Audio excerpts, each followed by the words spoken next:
شكرا للزميل محمد سعدون الكواري. بسم الله الرحمن الرحيم. معد في ملعب أنفيلد في لقاء الأسبوع 31 هنا في ملعب نادي ليفربول في إطار مباراة الدوري الإنجليزي الممتاز لموسم 2017-2018 يستضيف نادي واتفورد.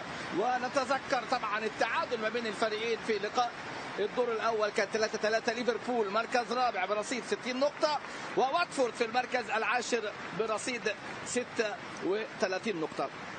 ادي امامنا هنا طبعا احد الاسماء والنجوم الكبار طبعا ايان راش، لقاءاته مع الفريق بخلاف 7 اهداف في دوري ابطال. يا ولد لمه حلوه، وهي يا ولد، هي يا ولد، هي يا ولد. امامنا اهو الملك المصري محمد صلاح رقم 25 ينفرد بقمه الهدافين، يضع نفسه في هذه اللقطه. بص شوف صلاح بيعمل ايه، بص شوف صلاح. يا ولد يا ولد يا ولد على الفرحه، يا ولد على الفرحه والهدف.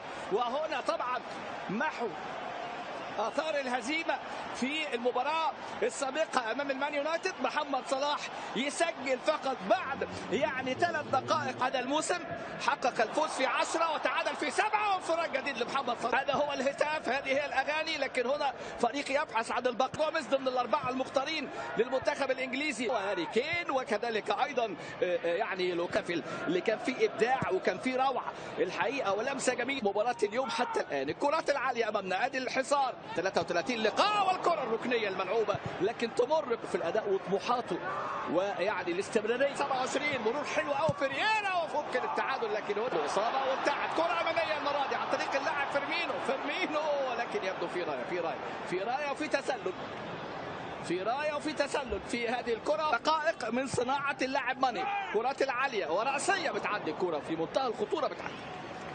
هدف المبكر خلى لعيب بيريرا صاحب الكرة الخطيرة الوحيدة، كرة العالية. هل في دفعة؟ ودي صلاح التمريرة يا ولد بالصمت، فيرمينو واحدة برازيلي، ولكن هنا بقى شوف واحدة اللمسة مصرية من الملك المصري محمد جدا. رؤية خاصة وضعه يلعب في العمق، ودي كرة في العمق ملعوبة هو تحكي على مين وتتكلم على مين؟ لا حديث ولا متعة ولا روعة أكثر من نجمنا الكبير محمد صلاح. لكن روبرتسون على التمريرة الروعة، ومحمد صلاح يسجل ثنائية ويصفق له واتفورد.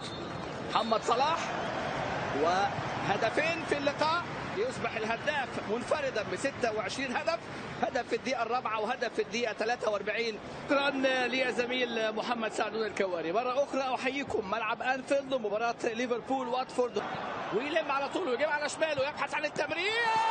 يا ولد بص على اللعب، بص على المغمض، بص على الإحساس، بص على النتيجة، بص على صلاح، بص على فيرمينو. إيه الروعة، إيه الإبداع ده، اللمسة المصرية من الفرعون المصري محمد. سبيرز 24 ثم إجوال 21 وتسديدة حلوة التسديدة أمامنا هنا من واحد من اللاعبين المميزين. ادي أمامنا اللاعب أولوب، أصبح يحمل الكثير من الذكريات الجميلة هنا في ملعب ليفربول. هناك مينيولي طبعا منا دخل مكان إمري تشان. ادي امامنا بيريرا تقينه يا ولد، المره دي اتزحلق ولعبها وهو واقع، ومارييتو بذل جهد كبير. بيريرا يلم وراسيه هنا، والمحاوله كانت سكنت شباك، عايز كان يلعبها بكعبه، لكن راح اصبحت اغنيه شبه رسميه طبعا.